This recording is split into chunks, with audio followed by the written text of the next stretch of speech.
உட்காந்து உட்காந்து பேசுறியான்னு கேட்குறார் அவர். அது அது என்னை பார்த்தா அப்படி தெரியும் உட்காந்து அது வேற ஒன்றும் இல்லை. எனக்கு வந்து கண்ணில் கொஞ்சம் கோளாறு, ஒரு கண்ணு கொஞ்சம் பார்வை கம்மி. அதனால் நடக்கும்பொழுது கொஞ்சம் நிதானமாக நடந்து வருவேன். எனக்கும் எல்வி சண்முகநாதன் டாக்டருக்கும் ரொம்ப நெருக்கம். ஏன்னா அவர் எதில் ஸ்பெஷலிஸ்ட்டோ அதே நோய்க்கு நான் ஒரு நோயாளி. அந்த குளோக்கோமாங்கிற ஒரு இது அது, அதனால் மேற்கொண்டு பாதிக்காமல் அதை தடுத்து வச்சுருக்குறோம். அதனால் அந்த நடக்கிறத பார்த்துட்டு உட்காந்து பேசுறியா அப்படின்னு கேட்குறாரு அவர். வேறு ஒன்றும் இல்லை. அது முன்னாடி அங்கேயே உட்காந்து பேசலாம்னு தான் நினச்சேன். அங்கே மைக்கு வைக்கிறதுக்கு இடமில்லாத அளவுக்கு வேறு என்ன எல்லாத்தையும் கொண்டு வந்து வைத்து விட்டார்கள்.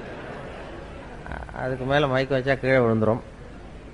அந்த நல்ல ஒரு துரை இருக்காரே, அவர் ரொம்ப இப்படி எதையாவது பண்ணி எங்களை ஏதாவது பண்ணுவார், ஒரு கோமாளி மாதிரி ஆக்கி விட்டுருவார். அந்த மாதிரி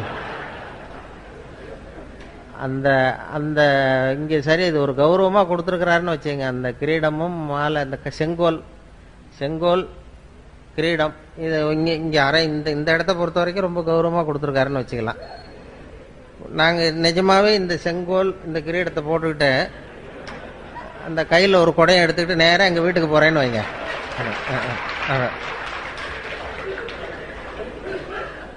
அங்கே மரியாதை கிடைக்குமா?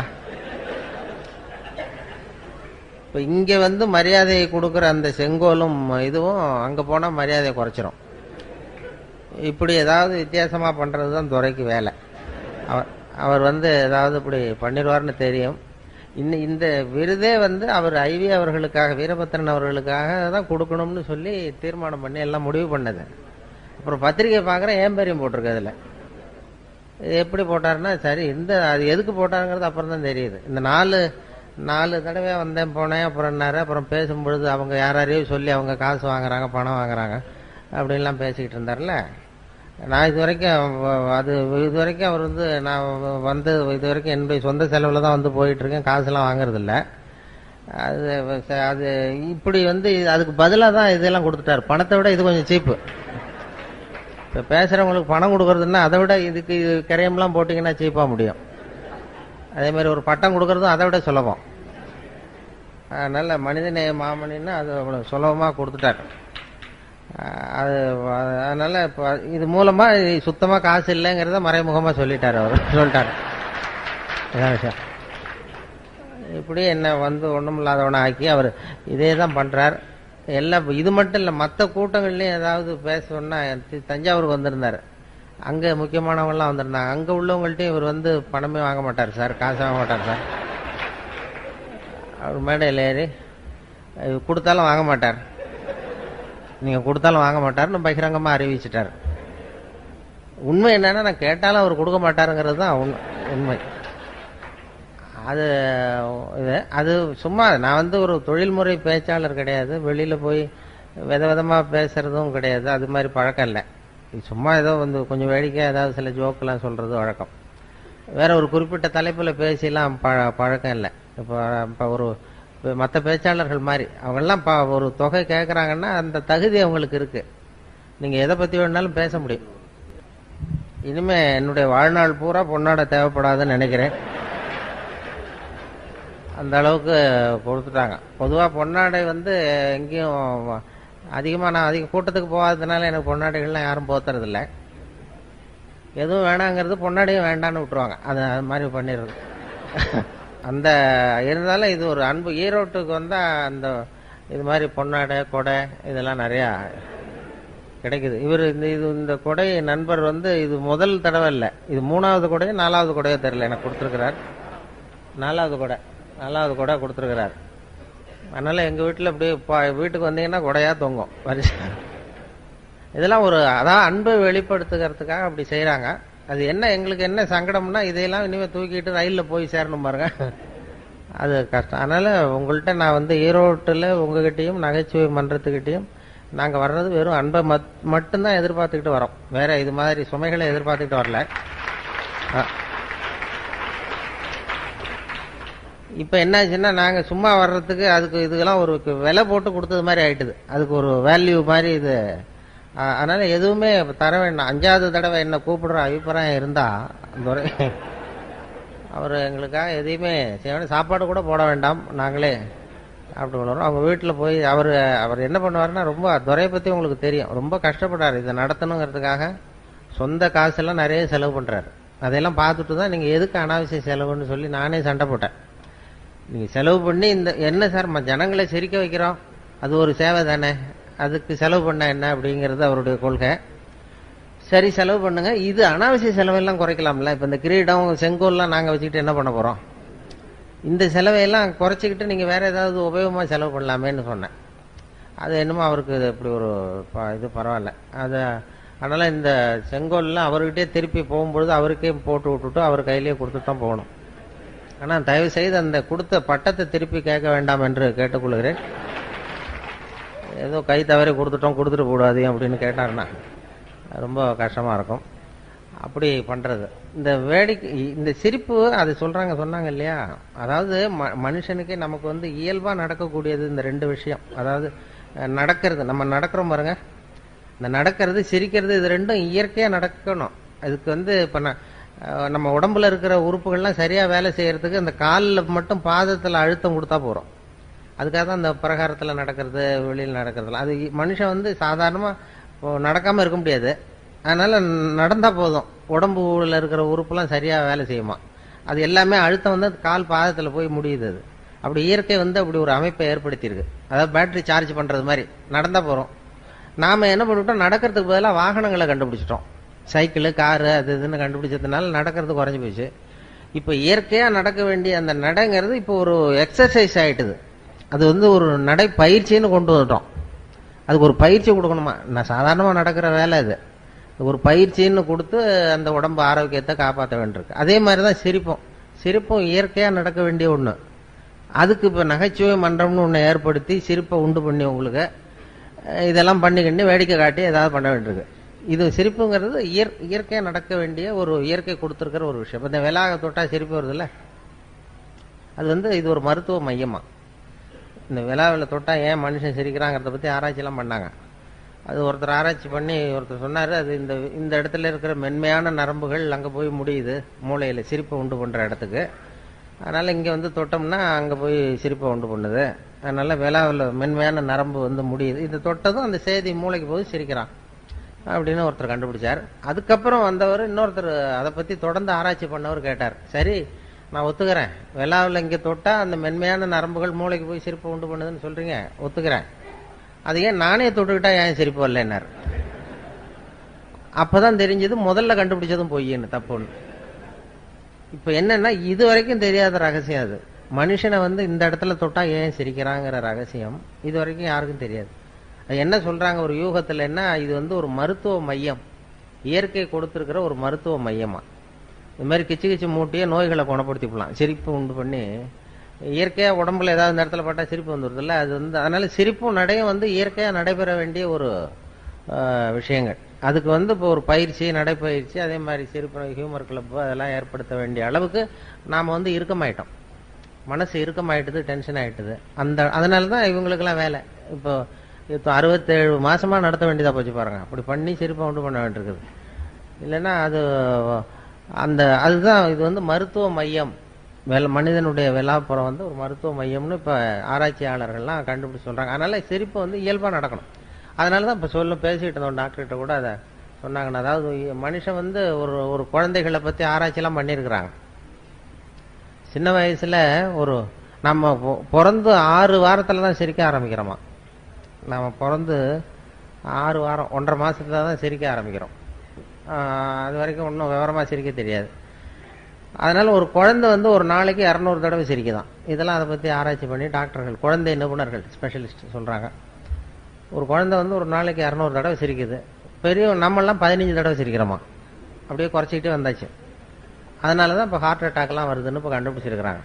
200 தடவை சிரிக்க வேண்டிய குழந்தைத்தனம் அப்படியே குறைஞ்சி போய் கொஞ்சம் கொஞ்சமாக குறைச்சிட்டு வருது. சிரிப்புக்கு வந்து ஜோக்கே தேவைப்படாது.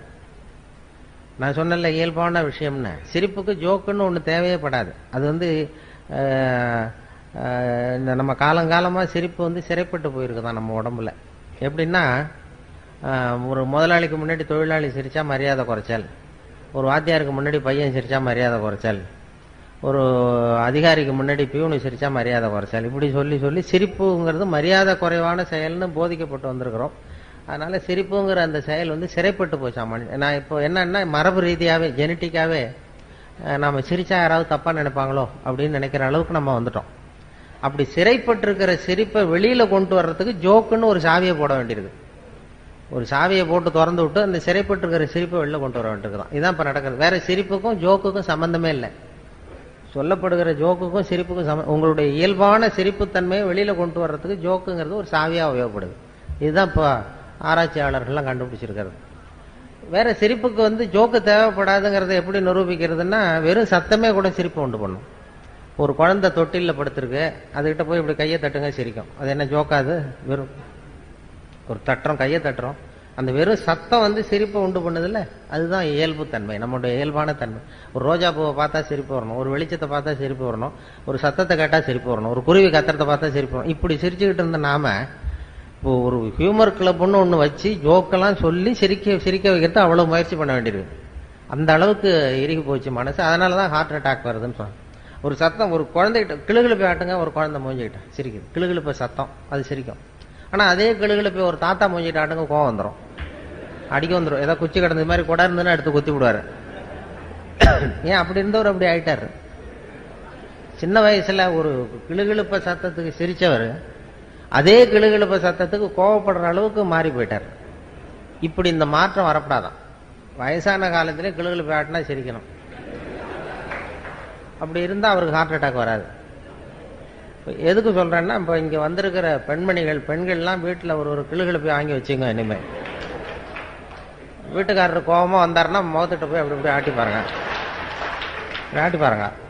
அவர் சிரிச்சுட்டாருன்னு வைங்க, பயப்படவே வேண்டாம்.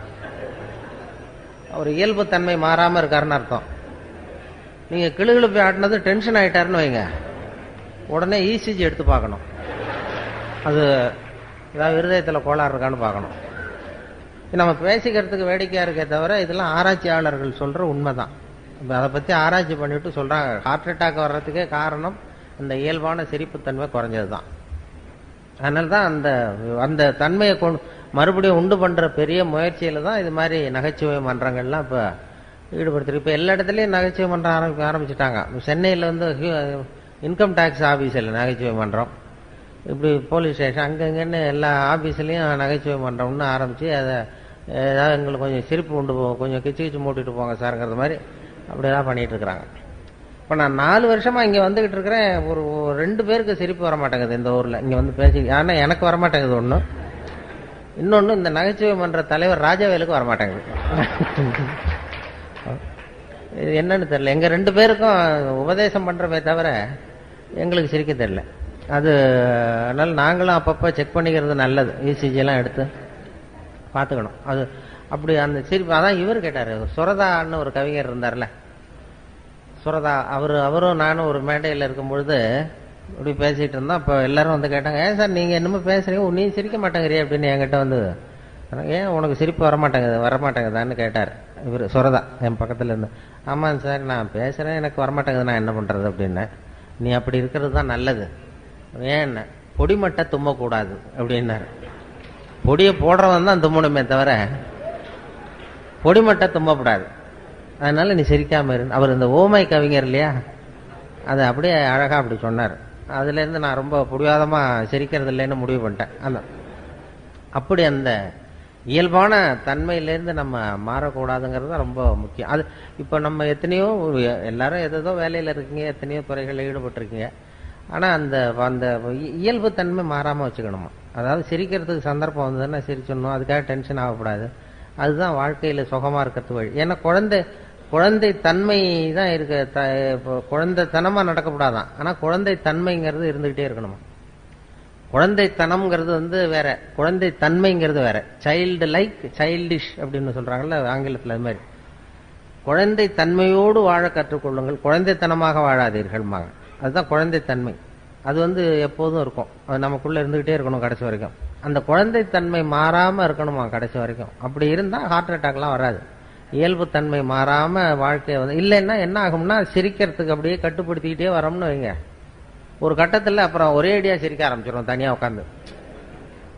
பைத்தியம் பிடிச்ச மாதிரி ஆகிடும். அது அது அது அது என்ன மொத்தமாக சேர்ந்து வந்துடும். தினம் 200 தடவை சிரிக்க வேண்டியது அப்படியே சேர்ந்து சேர்ந்து அப்புறம் திடீர்னு ஒரு நாள் எல்லாத்தையும் தொடர்ந்து சிரிக்க ஆரம்பிச்சிருவோம். அது அப்படி சில பேருக்கு மனநோய் வந்துடும். அது சொல்லுவாங்க மனநோய் இதை பற்றி. ஏன்னா அந்த இந்த இந்த உலகத்தில் அப்படி தான் இருப்பாங்களாம். அதாவது ஒரு ஒரு இதே சொல்லுவாங்க, சித்த சுவாதீனத்துடன் கூடிய பைத்தியத்தன்மையுடன் வாழ கற்றுக்கொள்ளுங்கள் அப்படின்னு ஒரு உபதேசம் இந்த நூற்றாண்டில். ஏன்னா ஒரு 400 வருஷத்துக்கு முன்னாடி நம்ம எவ்வளவு சுமையோடு இருந்தோமோ டென்ஷனோட அது 40 பங்கு இப்போ அதிகமாகிருக்குதான். 400 வருஷத்துக்கு முன்னாடி நான் வந்து மனசு வந்து இறுக்கமாயிட்டுது, டென்ஷன். என்ன காரணம்னா புது புது அறிவியல் கண்டுபிடிப்புகள் புதுசு புதுசாக கண்டுபிடிக்கிறோம்ல, அது வந்து அதில் சௌகரியமும் இருக்குது அசௌகரியமும் இருக்குது. இப்போ இந்த மைக்குன்னு ஒன்று கண்டுபிடிச்சதுக்கு அப்புறம் தான் பவர் கட்டுன்னா டென்ஷன் ஆகிறோம். இது நின்று போடும் உடனே டென்ஷன். லைட்டு நின்று போச்சுன்னா டென்ஷன் ஆயிடும். மின்சாரம்னு ஒன்று கண்டுபிடிச்சதுனால தானே. மின்சாரம்னு ஒன்று கண்டுபிடிக்கலைன்னா பவர் கட்டுனா என்னென்னு தெரியாது நமக்கு. அது மாதிரி புதுசு புதுசாக ஒரு பொருளை கண்டுபிடிக்கும் பொழுது அதனுடைய இது ரொம்ப இதாகிடும். இப்போ அதனால் அந்த இறுக்கத்தை குறைக்கிறதுக்கு சித்த சுவாதீனத்துடன் கூடிய பைத்தியத்தன்மையுடன் வாழ கற்றுக்கொள்ளுங்கள் அப்படின்னு ஒரு உபதேசம் சொல்லுவோம். அது என்ன சித்த சுவாதீனத்துடன் கூடிய பைத்தியத்தன்மை அப்படின்னா, பைத்தியம்னாவே சித்த சுவாதீனம் இல்லாமல் போகிறது தான். சித்த சுவாதீனத்துடன் கூடிய பைத்தியத்தன்மைன்னா, இப்போ நீங்கள் வந்து உங்கள் வீட்டுக்காரர்கிட்டயோ வீட்டுக்காரம்மாட்டி யாரை கேட்குறீங்க, 8ஐயும் 3ஐயும் பெருக்குனா என்ன அப்படின்னு கேட்குறீங்க. அவர் 23ன்னு சொல்லிடுறாருன்னு வைங்க. உங்கள் வீட்டுக்காரரை கேள்வி கேட்குறீங்க, 8ஐயும் 3ஐயும் பெருக்குனா என்ன, 23ன்னு சொல்கிறார். 24ன்னு சொல்லணும், 23 சொல்கிறார். உடனே நீங்கள் அவர்கிட்ட சண்டைக்கு போகக்கூடாது.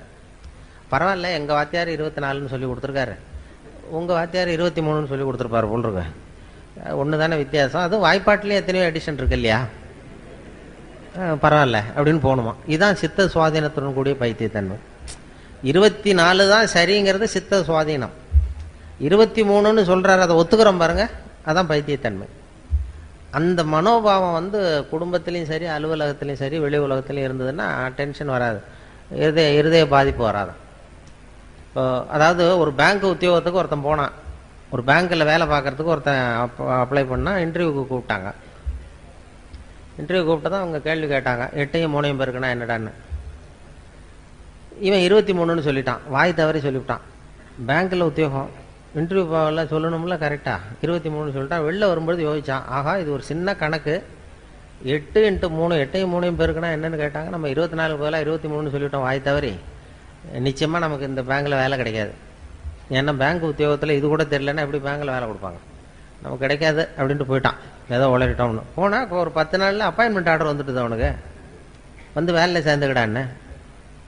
அப்போ நினச்சானா, சரி நம்ம பதில் சொன்னதை அவரும் சரியாக கவனிக்கலை போல இருக்கு, இந்த கேள்வி கேட்டவரும். இது அவர்கிட்ட இப்போ நம்ம சொல்லக்கூடாது உண்மையாக, நம்ம நேராக போய் வேலையில் சேர்ந்துக்குவோம். வேலை பர்மனெண்ட் ஆனதுக்கப்புறம் அவர்கிட்ட உண்மையை சொல்லுவோம், அதான் சரி அப்படின்னு சொல்லி நேராக வேலையை போய் சேர்ந்துட்டான். சேர்ந்துட்டு பேசாமல் கம்முன்னு இருந்தான். வேலை நிரந்தரமாச்சு, நிரந்தரமாக நியமன உத்தரவு கொடுத்தாங்க. அதுக்கப்புறம் இந்த மேனேஜர்கிட்ட போய் உட்காந்தான். சார், அன்னைக்கு இன்டர்வியூக்கு வந்தப்போ என்ன ஒரு கேள்வி கேட்டீங்க, 8ஐயும் 3ஐயும் பெருக்குனா என்னன்னு கேட்டீங்க, நான் வாய் தவறி 23ன்னு சொல்லிட்டேன், நீங்கள் அது சரியாக கவனிக்கலை, எனக்கே வேலை கொடுத்துட்டீங்க சார், ரொம்ப தேங்க்ஸ் அப்படின்றான். இனிமேல் ஒன்றும் பண்ண முடியாதுல்ல அதனால். அப்போ அவர் சொன்னாரா மேனேஜர், அப்படி இல்லைப்பா, நீ அன்னைக்கு இன்டர்வியூக்கு வந்தப்போ மொத்தம் 294 பேர் வந்தாங்க இன்டர்வியூக்கு அன்னைக்கு. நான் அந்த 294 பேர்கிட்ட இந்த கேள்வி கேட்டேன், 8ஐயும் 3ஐயும் பெருக்குனா என்னன்னு. நீ சொன்னது தான் நியரஸ்ட் கரெக்ட் ஆன்சர். நான் ஒன்றும் தப்பாக பண்ணிப்பில்ல கொடுத்துடல,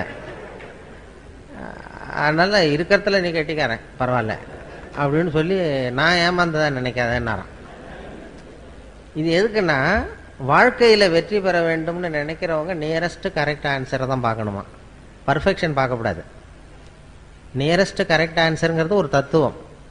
வாழ்க்கை கலையில் வெற்றி பெறணும்னு நினைக்கிறவங்க கிட்டத்தட்ட எல்லாம் சரியாக இருந்தால் சார் தான். இன்றைக்கி சாப்பிட்ற சாப்பாடு வந்து ஏதோ கிட்ட சுமாராக சாப்பிட்றாப்புல இருந்தால் போதும், அது ரொம்ப பிரமாதமாக இருக்கணும்னு எதிர்பார்க்கக்கூடாது. அது மாதிரி அறிவியலில் துல்லியம் முக்கியம். சயின்ஸு அறிவியல் விஷயங்களில் வந்து துல்லியம் தான் முக்கியம், அதில் நியரஸ்ட் கரெக்ட் ஆன்சர் பார்க்கக்கூடாது. சயின்ஸ்லாம் துல்லியம் தான் முக்கியம். வாழ்க்கைங்கிற கலையில் நியரஸ்ட் கரெக்ட் ஆன்சர் முக்கியம். அறிவியல் எப்படின்னா, இப்போ ஒரு ராக்கெட்டை வந்து செவ்வாய் கிரகத்துக்கு அனுப்புகிறோம்னு வைங்களேன், அது தவறி போய் புதனில் இறங்கி விடுது. பரவாயில்ல, ஒன்று தானே வித்தியாசம், நியரஸ்ட் கரெக்ட் ஆன்சர்னு போடக்கூடாது. அறிவியலில் துல்லியம் முக்கியம்.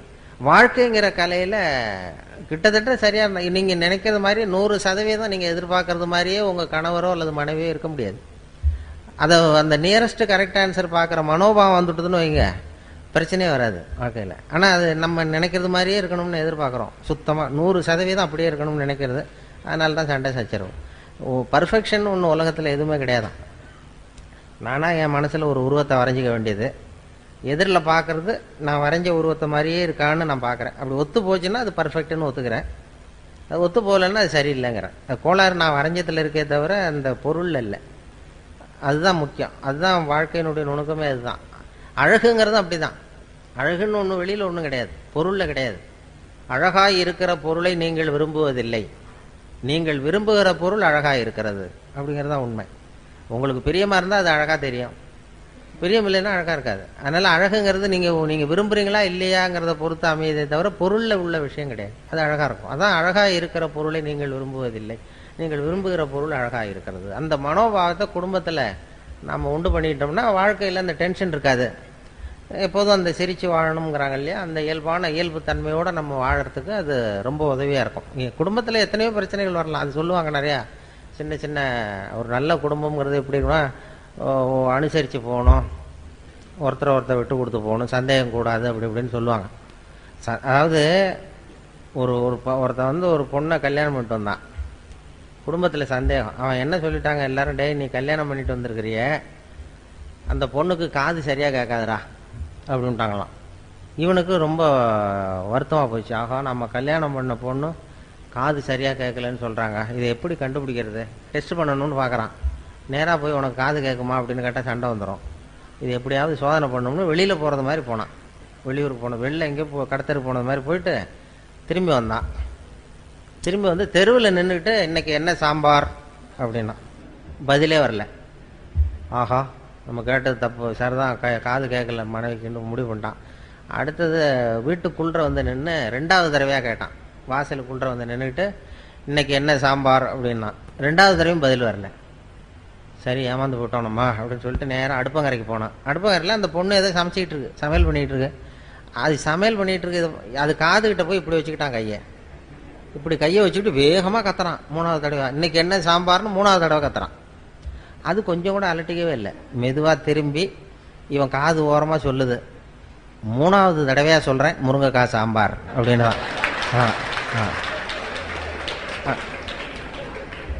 இவனுக்கு காது கேட்கல, இவன் போய் அதை சந்தேகப்படுறான். குடும்பத்தில் இப்படி தான் பிரச்சனை வரும். முதல்ல நம்மகிட்ட இருக்கிற குறை என்னன்னு தெரிஞ்சுக்கிட்டு அடுத்தவங்க பேரில் குறைய கண்டுபிடிக்கணும். நாம் என்ன பண்ணுறோம், முதல்ல அடுத்தவங்க குறைய கண்டுபிடிக்கிறோம். அதனால தான் சிக்கல். குடும்பங்கிறது ரொம்ப அழகாக நடத்த வேண்டிய, வாழ்க்கையில் ரொம்ப புரிந்து கொள்ள வேண்டிய ஒரு கலை அப்படின்னு சொல்லுவாங்க. எங்கள் வீட்டுக்கு ஒருத்தர் வந்திருந்தார். இப்போ சமீபத்தில் ஒரு பத்திரிக்கை கொடுக்க வந்தார், கல்யாண பத்திரிக்கை கொடுக்கறதுக்காக வந்தார். அவரை அழைச்சிக்கிட்டு இன்னொரு இடத்துக்கு போகிறேன், இன்னொரு வீட்டுக்கு பத்திரிக்கை கொடுக்கணும். அவர் வீடு இருக்கிற இடம் தெரியாது, அதனால் அழைச்சிட்டு போகிறேன். அந்த வீட்டில் கணவன் மனைவி 2 பேரும் ஒத்து போகிறதில்ல, அடிக்கடி சண்டை வரும். அந்த வீட்டில் கொண்டு போய் பத்திரிக்கை கொடுக்கணும். நான் அழைச்சிட்டு போகிறேன் இவரை, இந்த ஒரு பெரியவரை. அவங்க 2 பேரும் அடிக்கடி சண்டை போட்டுக்கிறவங்கன்னு தெரியும் அவருக்கு. போய் உட்காந்தோம், காஃபி கொண்டாந்து கொடுத்தாங்க, சாப்பிட்டோம். அப்போ அவங்க அந்த கணவன் மனைவி 2 பேரையும் கூப்பிட்டாரு. 2 பேரையும் கூப்பிட்டு, இதை பாருங்க, இப்போ உங்களுக்கு ஒரு போட்டி வைக்க போகிறேன், நீங்கள் ஜெயிச்சுட்டிங்கன்னா உங்களுக்கு 100 ரூபா அப்படின்னாரு. நான் வேடிக்கை பார்த்துட்டு உட்காந்துருக்கேன். என்ன போட்டி அப்படின்னா, ஒரு நூல் கொண்டு வாங்க, தைக்கிற நூல், சாதாரண நூல் கொண்டு வாங்கினதான் ஒரு இவ்வளோ நீளம் நூல் கொண்டு வந்து கொடுத்தது அந்த அம்மா.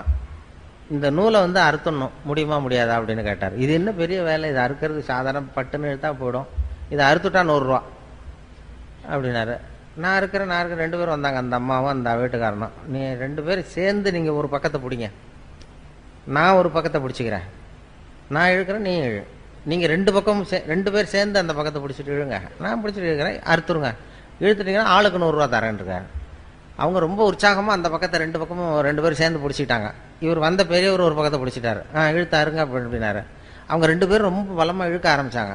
இவர் இழுக்க விட்டுக்கிட்டே போயிட்டு இருக்காரு. பின்னாடியே இழுத்து சுற்றி வராங்க, இவர் பின்னாடியே போய்கிட்டே இருக்காரு. 10 நிமிஷம் ஆச்சு, அறுக்கவும் முடியல. அப்புறம் எடுத்து விட்டு, இதுதான் வாழ்க்கை, இதை புரிஞ்சுங்க, உங்களுக்குள்ளே சண்டை போட்டுக்காதீங்க அப்படின்ட்டு போயிட்டார். அதான், அதாவது ஒருத்தர் விட்டு கொடுக்கறதுக்கு தயாராக இருந்தால் அது எவ்வளவு மெலிசான நூலாக இருந்தாலும் யாராலையும் இருக்க முடியாது, லேசான இருக்கணும். அதை அவர் உதாரணமாக செஞ்சு காட்டினார். ஒரு பத்திரிக்கை கொடுக்க வந்த பெரியவர் அப்படி பண்ணிட்டு போனார். வாழ்க்கை அப்படி தான் புரிஞ்சுக்கணும். இல்லைன்னா அர்த்தமில்லாத விஷயத்துக்கெல்லாம் குடும்பத்தில் சண்டை போட்டுக்கிட்டு பிரச்சனை பண்ணிட்டு இருப்போம். ஏன்னா நம்ம மனசு இருக்க சுமை வந்து வர வர அதிகமாகிடும். மற்ற வெயிட்லாம் அப்படியே இங்கே ஒரு 10 கிலோ இப்போ வைக்கிறோம்னு வைங்க, இந்த 10 கிலோவை வந்து நாளைக்கு வந்து இதை எடை போட்டு பார்த்தாலும் 10 கிலோ தான், இன்னும் ஒரு மாதம் கழித்து எடை போட்டாலும் 10 கிலோ அப்படியே இருக்கும். ஆனால் மனசில் இருக்கிற வெயிட் இருக்கு பாருங்கள், அது போக போக அழுத்தம் அதிகமாகிட்டு எடை அதிகமாகிறது மாதிரி இருக்கும். அதுக்கு ஒரு உதாரணம் அதுதான் சொல்லுவாங்க. இந்த ஒருத்தர் கையை நீட்ட சொல்லி ஒரு டம்ளரை கொண்டு வந்து, ஒரு டம்ளர் தண்ணியை வந்து உன்னால் தூக்க முடியுமான்னு கேட்டிருக்காரு. இது என்ன ஒரு டம்ளர் தண்ணி என்ன தூக்க முடியாது என்னால் அப்படின்னா, ஒரு வெத்து பாட்டில் வச்சு இப்படி கையை நீட்ட சொன்னார். ஒரு டம்ளர் தண்ணியை வச்சு தண்ணியை ஊற்றினார். இது என்ன தூக்குறது பெரிய காரியம் அப்படின்னா, சரி அப்படியே வச்சிரு அப்படின்னாரு. ஒரு 10 நிமிஷம் ஆச்சு. சார் எப்போ தண்ணி எடுக்கலாம் கேட்க ஆரம்பிச்சான். இருறா இன்னும் ஒரு மணி நேரம் ஆகும் எடுக்கிறதுக்குன்னா, ஐயோ இப்போ முடியாது சார், நம்மளால முடியாதுன்னா. சரி இன்னைக்கு பூரா வச்சிருக்க முடியுமா ஒன்னாலன்னா, ஐயோ தாங்க முடியாது, முதல்ல இதை எடுங்க அப்படின்னா. இந்த வெயிட்டு அதே தான், வெயிட்டில் கூடல, ஆனால் அதை தாங்க முடியல பாருங்க. அதுதான் அந்த மனசு பண்ணுற. மனசில் வந்து ஒரு சுமை வந்து வச்சுட்டோம்னா அது வர வர அதிகமாகிறது மாதிரி ஒரு பாவனையை உண்டு பண்ணும். அப்பப்போ இறக்கி வச்சிடணும். அது மனசில் எதையும் இறக்கி வச்சுக்கிட்டு இருக்கக்கூடாது, அப்பப்போ இறக்கி வச்சுக்கோ. அந்தந்த நேரத்தில் அதை சுமக்கலாம்னு சொல்கிறேன். மனசை வந்து சுமக்கவே கூடாதான். குழந்தைகள்லாம் மனசை சுமக்கிறது இல்லை, அதனால தான் அது ஜாலியாக இருக்குது. 200 தடவை சிரிக்குதுன்னா அதெல்லாம் மனசை சுமக்கிறது இல்லை, நம்ம மனசை சுமந்துக்கிட்டு இருக்கிறோம். ஒரு ரயிலில் ஒருத்தர் போனார், ஒரு மூட்டையை தூக்கிட்டு ரயிலில் போய் ஏறி உட்காந்துருக்காரு.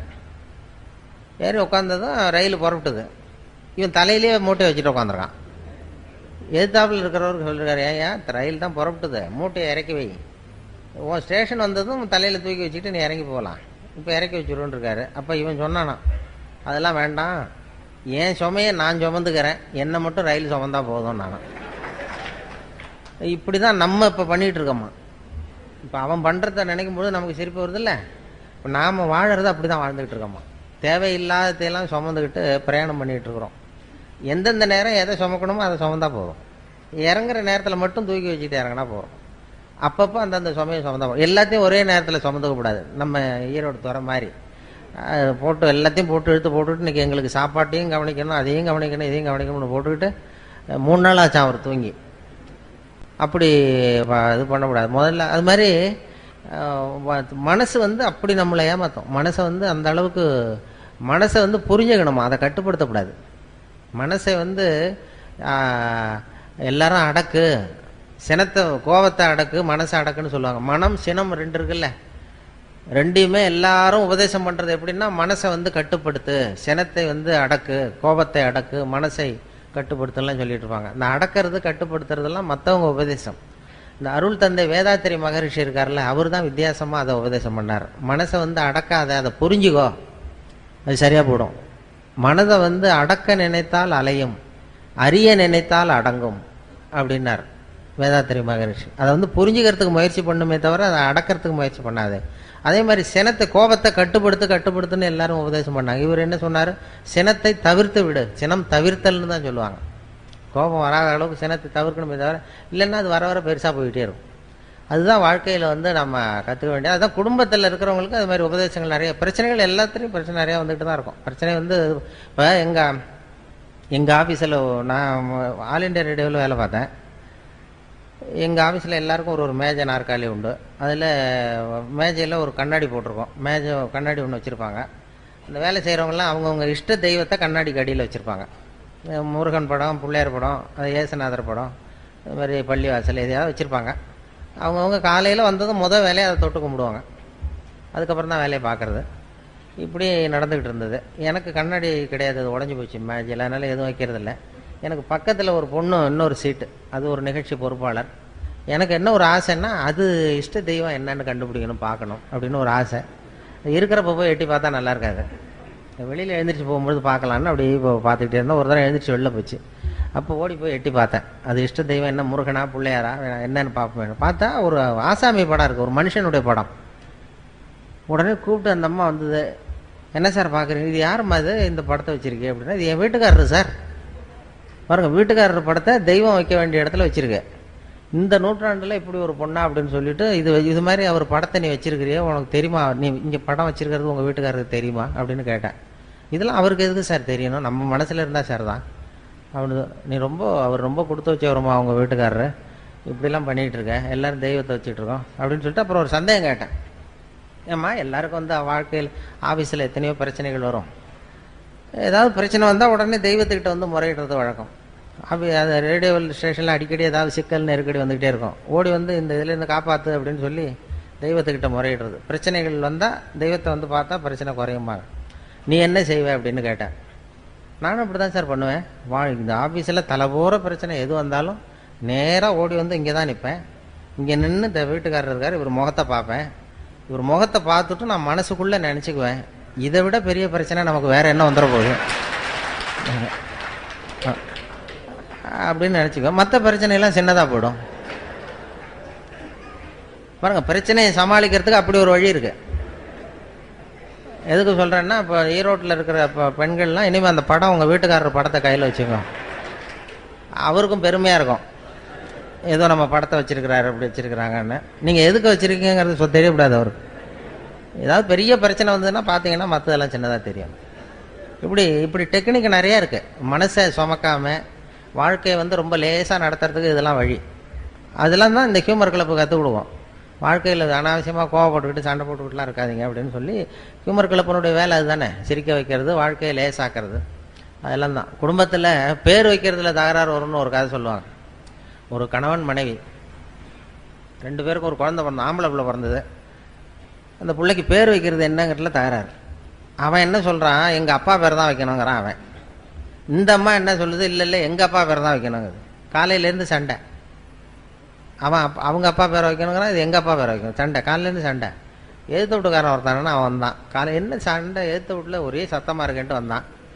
ஏன்டா காலையிலேருந்து பார்க்குறேன் ஒரே சத்தமாக இருக்கு, என்னடா விஷயம் அப்படின்னா, ஒன்றும் இல்லை, எங்கள் வீட்டில் பேர் வைக்கிறதுல தகராறு, இந்த பிள்ளைக்கு எங்கள் அப்பா பேரை வைக்கணுங்கிறேன், அது அவங்க அப்பா பேரை வைக்கணுங்கிறது, அதான் சண்டை போட்டுக்கிட்டு இருக்கோம் அப்படின்னா. அப்போ சொன்னானா, எழுத்து வீட்டுக்காரன்னு நான் ஒருத்தன் எதுக்கு இருக்கேன், என்கிட்ட சொல்ல வேண்டியது தானே, நான் பஞ்சாயத்து பண்ணி, இதை விட்டுவிட்டு நீங்கள் ஏன் அடிச்சுட்டு நிற்கிறீங்க, இப்போ நானாவில்ல சத்தத்தை கேட்டுட்டு வர வேண்டியிருக்கு.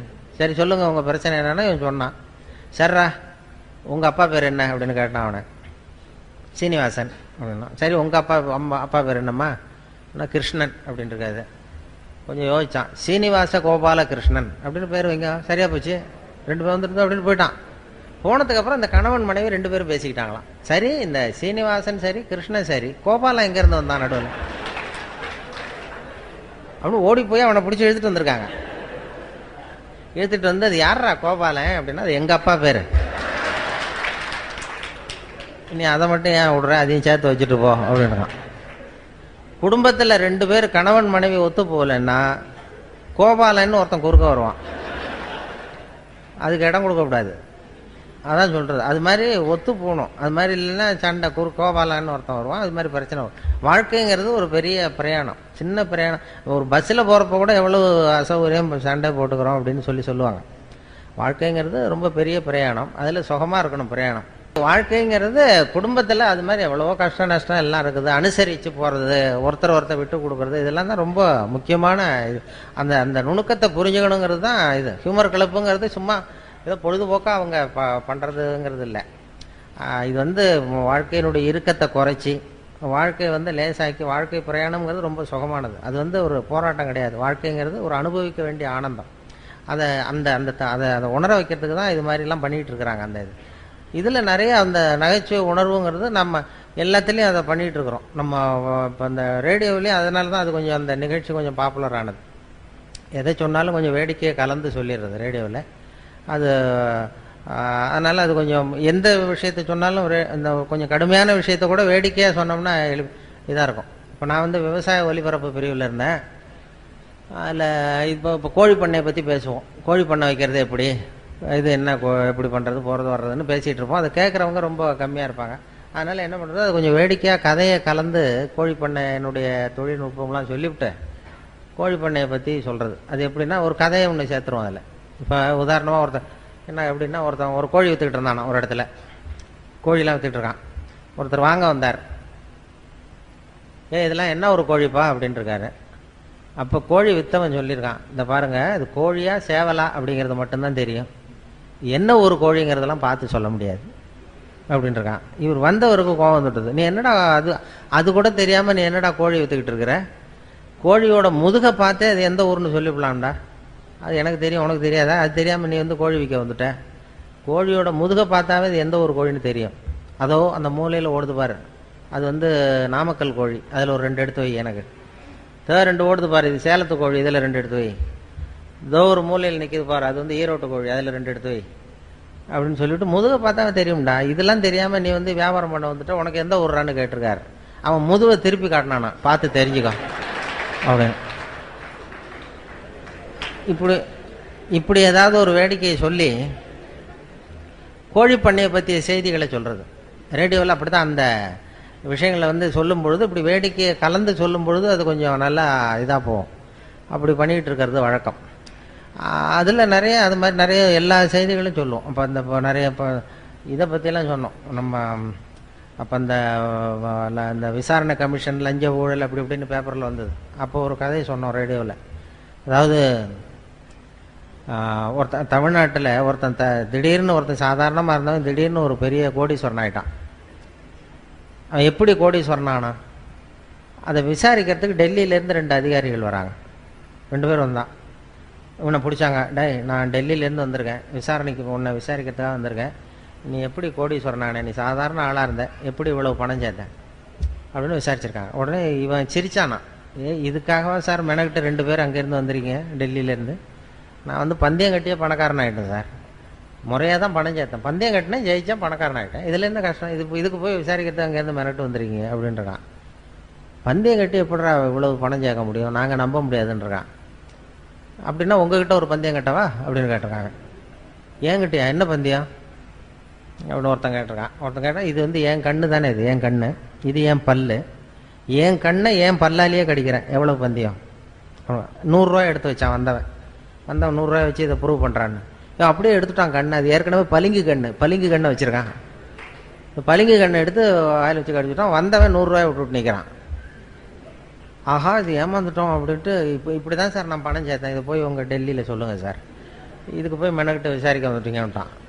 இது கூட இருந்தவனுக்கு கோவம் வந்துட்டு, என்னடா இவன்ட்ட வந்து இப்படி ஏமாந்து போயிட்டோம் அப்படின்னு சொல்லி, நீ விளையாட உனக்கு விசாரிக்க தெரியல அவனை அப்படின்னு போய்ட்டு 2வது ஆள் வந்தான். டே ஒழுங்காக சொல்லு, நீ எப்படி பணம் சேர்த்த, மரியாதையாக சொல்லு அப்படின்றான். சார் அவரை விட நீங்கள் கொஞ்சம் புத்திசாலியாக தெரியுது, நான் பந்தயம் கட்டி தான் சார் பணம் சேர்த்தேன், நீங்களாவது நம்புங்க சார், நான் நம்ப முடியாது அப்படின்னு. அப்போ உங்ககிட்ட இன்னொரு பந்தயம் கட்டவான்றான்.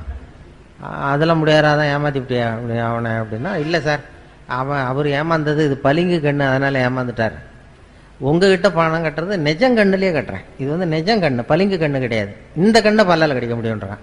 அவன் ஒரு 100 ரூபாய் எடுத்து வச்சானான், வச்சது அப்படியே பல் செட்டை கட்டினான் தனியாக, கேட்டு கடிச்சுட்டான். அவனும் 100 ரூபாய் விட்டான், எடுத்து வச்சுக்கிட்டு இப்படி தான் சார் நான் பணம் சேர்த்தேன், இதுக்காக டெல்லியிலேருந்து மெனக்கிட்டு வந்திருக்கேன், போய் சொல்லுங்கள் சார் அப்படின்னு தான். அவன் கிடுகிடுன்னு டே வந்துடுறான், இனிமேல் அவன்கிட்ட பேச்சு கொடுக்காத, மேற்கொண்டு பேசினா மறுபடியும் ஒரு பந்தயம் கட்டுவான், திரும்பி நம்ம டெல்லிக்கு போகிறதுக்கு பணம் சரியாக இருக்கா பாரு அப்படின்னா, ரயில் டிக்கெட்டுக்கு சரியாக இருக்கடான்றான். அப்போ மேற்கொண்டு அவன்கிட்ட பேசாத, இப்படியே ஓடி போடுவோம், போய் நம்ம அதிகாரிகிட்ட சொல்லிடுவோம் அப்படின்ட்டு, ரொம்ப தேங்க்ஸ் சார் அப்படின்னா, இருங்க சார் இருந்து சாப்பிட்டு போகலாங்கிறான். அதெல்லாம் ஒன்றும் வேண்டாப்பா, நீ இப்போ சாப்பிட்ற அப்புறம் பந்தயம் கட்டுவா அவ்வளோ வேண்டான்னு சொல்லி ஒரே வேகம் ஓடி போய் இப்போ ரயில் ஏறி டெல்லிக்கு போயிட்டானுவோம். டெல்லிக்கு போய் அந்த ஜூனியர் அதிகாரிகள் 2 பேரும், இந்தியாவுக்கே தலைமை அதிகாரி, அவர்கிட்ட போய் சொல்லிட்டான், சார் தமிழ்நாட்டுக்கு போனேன், அந்த ஆளை பார்த்தேன் விசாரித்தேன், ஒன்றும் சரியாக வரல சார், பந்தயம் கட்டியே பணம் சேர்த்தேன்னு சாதிக்கிறான், எங்ககிட்ட ஒரு 200 ரூபாய் வாங்கிட்டு விட்டான் சார் அப்படின்னு தான் அவருக்கு கோவம் வந்துட்டுது. நீ போய் அவனுக்கு 200 ரூபா கொடுக்கறதுக்காக இங்கேருந்து போனீங்க, உங்களுக்கு அனுபவமே 10ல் ஒருத்தர் எப்படி விசாரிக்கிறதுன்னு, எத்தனை பேர் இருக்கீங்க நம்ம இந்தியா பூரா விசாரிக்கிறதுக்கு, அவங்களெல்லாம் ஒரு ஹாலில் கொண்டாந்து உட்கார வை, நான் வந்து கிளாஸ் எடுக்கணும், உங்களுக்கு எப்படி விசாரிக்கிறதுனே உங்களுக்கு தெரியல அப்படின்னு இருக்கார் பெரியவர், அவர் இந்தியாவுக்கே தலைமை அதிகாரி, எனக்கு அனுபவம் ஜாஸ்தி அப்படின்னு. சரி இன்னும் 30 பேர் இருக்கோம் சார் அப்படின்னா 30 பேரையும் ஒரு ஹாலில் உட்கார வச்சு அந்த பெரியவர் வந்து உட்காந்துருக்காரு. ஒரு ஆள் தமிழ்நாட்டுக்கு போய் அந்த ஆளையும் கூப்பிட்டுட்டு வாங்க, வர்ற வரைக்கும் அவன்கிட்ட பேச்சு கொடுக்காதீங்க, யாரும் பந்தயம் கட்டுவான், பேசாமல் கொண்டு வா அவனும் வந்து ஒரு ஆள் பிடிச்சி எடுத்துகிட்டு போட்டான். அவனை மேடையில் அவர் நிற்கிறார் பெரியவர், பக்கத்தில் அவன் நிற்கிறான், எதிரில் அந்த ஜூனியர் அதிகாரிகள் 30 பேர், அவங்களுக்கு முன்னாடி இவர் விசாரிக்கிறார், ஏன்பா எப்படி பணம் சேர்த்த, என்கிட்ட சொல்லு, நான் இந்தியாவுக்கே தலைமை அதிகாரி, நான் எனக்கு வந்து அதிகாரங்கள் ஜாஸ்தி, எனக்கு அனுபவமும் ஜாஸ்தி, என்கிட்ட உண்மையை சொன்னீங்கன்னா உன்னை வந்து அப்ரூவர் ஆக்கிடுவேன், தண்டனையே இல்லாமல் பண்ணிடுவேன், இல்லை தண்டனையை குறைச்சி கூட கொடுக்கலாம், அதனால் எனக்கு அதிகாரம் இருக்குது, என்கிட்ட உண்மையை சொல்லு, நீ எப்படி பணம் சேர்த்த அப்படின்னு கேட்டார். அப்போ அவன் சொன்னானா, சார் நீங்கள் எல்லாத்துக்கும் எல்லாரை விட அனுபவம் ஜாஸ்தியாக இருக்குது, அதனால் நீங்களாவது நம்புங்க சார், நான் பந்தயம் கட்டி தான் பணம் சேர்த்தேங்கிறாங்க. நம்ப முடியாதான்ட்டு இருக்காரு. அப்போ உங்ககிட்ட ஒரு பந்தயம் கட்டவா அப்படின்றான் அங்கே தலைமை அதிகாரி. என்னடா என்னட்ட அதெல்லாம் வேண்டாம்டா, எங்கள் ஆளை ஏமாத்திவிட்டே அப்படின்ட்டுருக்காரு. வேண்டாம் சார், உங்கள் ஆளை ஏமாத்தினது வேற, அது வந்து என் உடம்பை பற்றின ரகசியம், என் கண்ணு பளிங்கு கண்ணுங்கிறது அவருக்கு தெரியாத ஏமாந்துட்டார், என் பல்லு வந்து பல் செட்டு கட்டியிருக்கேங்கிறது அவருக்கு தெரியாது, அதனால் ஏமாந்தார். இப்போ நான் உங்ககிட்ட பந்தயம் கட்டுறது உங்கள் உடம்பை பற்றின ரகசியம், என் உடம்பை பற்றி வேண்டாம் அப்படின்னா. என் உடம்புல என்னடா ரகசியம் இருக்கார் அவர். ஒன்றும் இல்லை சார், இப்போ முதுகில், உங்கள் முதுகில் இடுப்புக்கிட்ட 1 ரூபா அகலத்துக்கு கருப்பாக ஒரு மச்சம் இருக்குது, உண்டா இல்லையா அப்படின்றான். இல்லைன்னு தெரியும் அவருக்கு. இல்லைடா அப்படின்ட்டுருக்காரு. நேற்று வரைக்கும் இல்லை சார், இந்த வினாடி இருக்குது, இந்த நிமிஷம் இருக்குது, மச்சம் இருக்குது அப்படின்னா. இதை நீ நிரூபித்து காட்டுறான்னு 100 ரூபா எடுத்து வச்சார் இந்த பெரிய. இவனும் 100 ரூபா வச்சான்.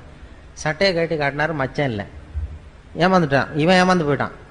உடனே அந்த பெரியவர் 200 ரூபா எடுத்து வச்சுக்கிட்டு, தோழர்களே இப்படி தான் விசாரிக்கணும், என்ன இருந்தாலும் எனக்கு அனுபவம் ஜாஸ்தி, இப்போ என்கிட்ட தோற்று போட்டான் பாருங்க இவன் அப்படின்னு சொல்லிட்டு இருக்காரு. அப்போ இவன் சொன்னானா, சார் நிஜமாகவே இந்த பந்தயத்தில் நீங்கள் ஜெயிச்சுட்டீங்க, இந்த பந்தயத்தில் உங்களுக்கு வந்து 200 ரூபா லாபம் ஒத்துக்கிறேன், ஆனால் இதே பந்தயத்தில் எனக்கு 2900 ரூபா லாபம்ன்றான்.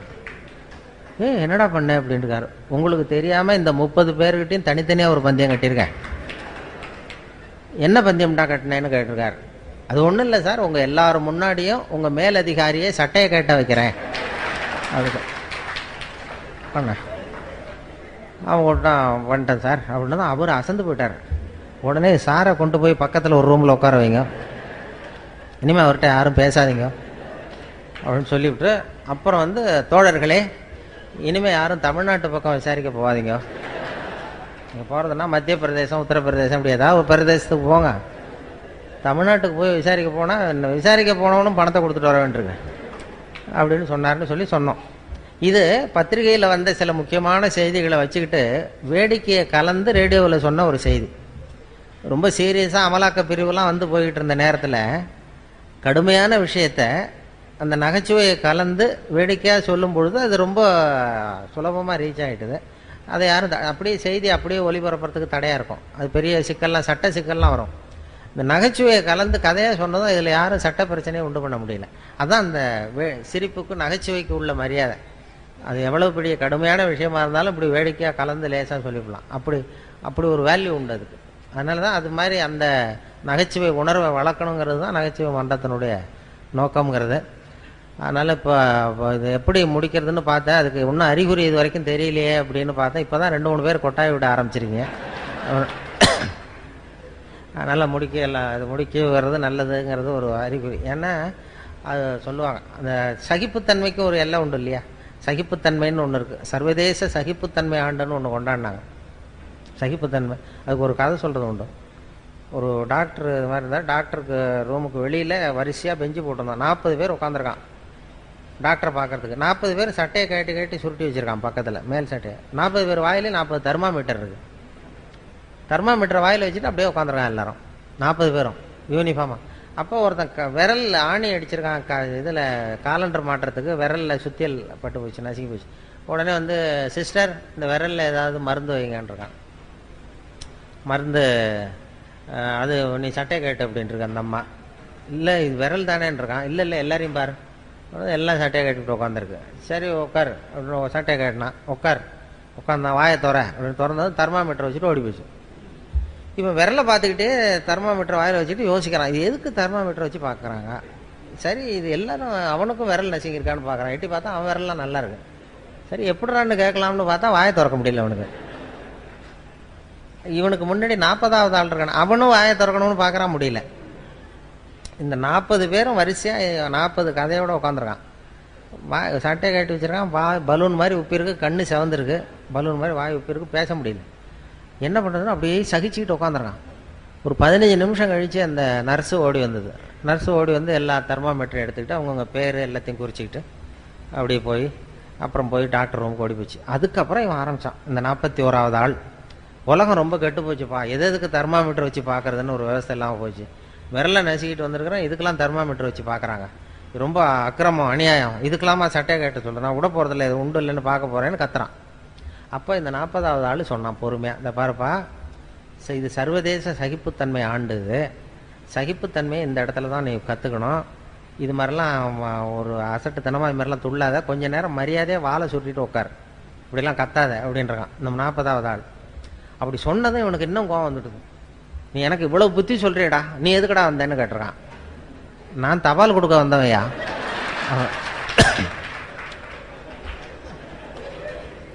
சரி, இப்படி வருவேன், சட்டையை கேட்ட சொல்லுவாங்க, சட்டையை கேட்டுவேன், தெர்மாமீட்டர் வச்சு பார்ப்பாங்க. அதுக்கப்புறம் நான் பாட்டுக்கு டெம்பரேச்சர் குறித்ததும் மறுபடியும் சட்டையை போட்டுக்கிட்டு நான் பாட்டுக்கு தபாலை கொடுத்துட்டு நான் பாட்டுக்கு போகிறேன். இப்போ என்ன கெட்டு போச்சு இதில்? அதனால் எல்லோரும் நல்லா சகிப்புத்தன்மையை வளர்த்துங்கப்பா அப்படின்னு சொன்னார். அது மாதிரி சகிப்புத்தன்மையை வளர்த்துக்கிறதுக்கும் இது மாதிரி கூட்டங்களை நீங்கள் பயன்படுத்தணும். அது மாதிரி ஒரு நல்ல ஒரு எவ்வளோ நேரம் பேசினாலும் இப்படி பொறுமையாக உட்காந்துருக்கிறதுங்கிறதே ஒரு பெரிய சகிப்புத்தன்மை தானே.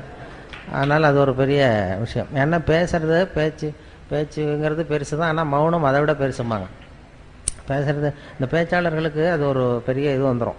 அப்படி வந்த ஏன்னா சில பேர் ஆரம்பிக்கும் போது தெரியும், முடிக்க நேரம் போகிறது பேசுகிறவங்களுக்கு தெரியாது, உட்காந்துருக்கிறவங்களுக்கு தான் தெரியும். உங்கள் முகத்துலேருந்து தான் கண்டுபிடிக்கணும். அதை கண்டுபிடிச்சி அப்படி பண்ணுறது வழக்கம். ஏன்னா சுருக்கமாக இப்போ எதையும் பேசுகிறவங்க எழுதுகிறவங்க தேவைக்கு அதிகமாக வளர்த்தாதீங்க அப்படின்னு பேராசிரியர் கல்கி சொல்லுவார். அதாவது ரேடியோ ஸ்டேஷன் ஆரம்பித்த காலத்தில் அவர் வந்து பேசியிருக்கார், கல்கி வந்து பேசியிருக்கார் ரேடியோவில். அது இன்னும் பதிவு பண்ணி வச்சுருக்காங்க சென்னையில். அதில் அவர் சொல்கிறார், தேவைக்கு அதிகமாக எதையும் வளர்த்தாதீங்க எழுதுகிறவங்க பேசுகிறவங்க அப்படிங்கிறதுக்கு ஒரு உதாரணம் ஒன்று சொல்கிறார்.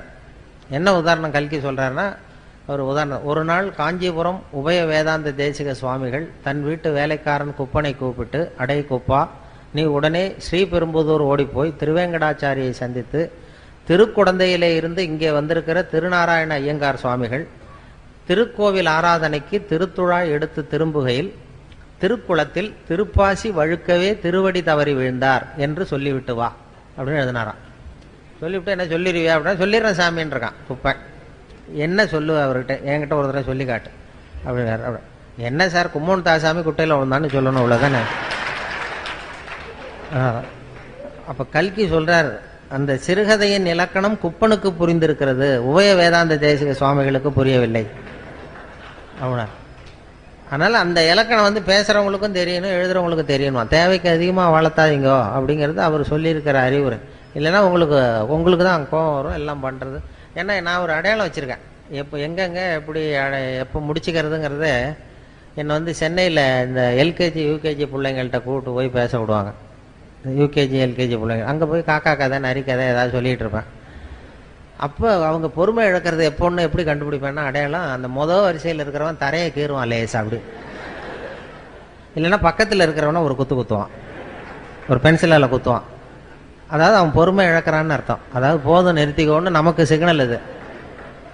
இல்லைன்னா அம்மா ஞாபகம் வந்துட்டுது, அல்லது பிள்ளைக்கு பசி வந்துட்டுது, அல்லது அம்மா ஞாபகம். அதனால் குழந்தைகளுக்கு அதுக்கு மேலே வளர்த்துறது, அதை வச்சு முடிச்சுக்குவேன். அது ஒரு அழகான அடையாளம் அது. அந்த குழந்தைகள்கிட்ட பேசும்பொழுது, இப்போ ஸ்கூலில் பேசும்பொழுது ஹைஸ்கூல்லாம் கொட்டாய் விடுவாங்க, ஒரு 10 பேர் வாயை திறக்கிற வரைக்கும் பார்க்குறது முடிச்சுடுறது. காலேஜ்னா விசில் அடிப்பாங்க, அந்த கடைசியிலேருந்து விசில் வரும், விசில் அடித்தா முடிச்சுக்கோ இதுதான் மரியாதை அப்படின்னு அர்த்தம். அதுக்கு அப்படி ஒரு இது, அதுக்கு ஒவ்வொன்றுக்கு சிக்னல். எதுக்கு சொல்ல வர்றேன்னா, எனக்கு ரொம்ப பிடிச்சது சென்னையில் இந்த பென்ஷனர் அசோசியேஷன் ஒன்று இருக்குது அண்ணா நகரில். அதில் எல்லாம் 80 வயசை தாண்டினவங்க, எல்லாம் பழைய காலத்து ஜட்ஜு, நீதிபதிகள், பழைய காலத்து போலீஸ் அதிகாரிகள், பழைய காலத்து கலெக்டர்கள், இவங்கெல்லாம் இருக்காங்க. அதில் எல்லாம் 80-90 வயசு, ஒரு காலத்தில் பெரிய உத்தியோகத்தில் இருந்தவங்க. அவங்கெல்லாம் கூப்பிட்டு என்னை பேச விடுவாங்க. அப்போ அந்த ஆன்மீக விஷயங்கள் தான் அவங்களுக்கு பேசணும்னு பேசுவோம். அப்போ தான் எனக்கு டைம் லிமிட்டு கிடையாது, எவ்வளோ நேரம் வேணாலும் நான் பாட்டு பேசிக்கிட்டே இருப்பேன். அவ்வளவு பேரும் எவ்வளவு நேரம் ஆனாலும் அசையாமல் என்னையே பார்த்துக்கிட்டு இருப்பாங்க. அது என்ன காரணம்னா, காது கேட்காது.